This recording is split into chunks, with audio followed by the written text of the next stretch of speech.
Clearance, 2x2, ID. Yung sabi mo sa Comelec, mas maganda kung meron kang ganon. Cedula, yun lang.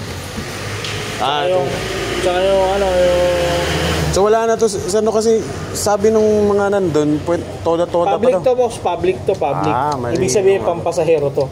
Ito sa inyo, private lang. Okay. Gagawin nyo ba pampasahero? Hindi. Private lang. So ito lang, bali 5 lang yan.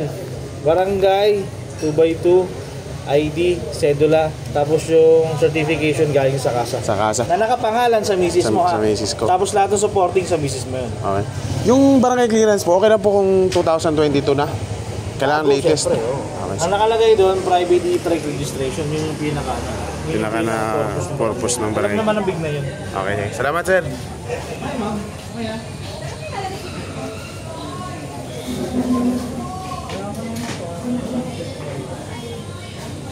Okay lang, ano yung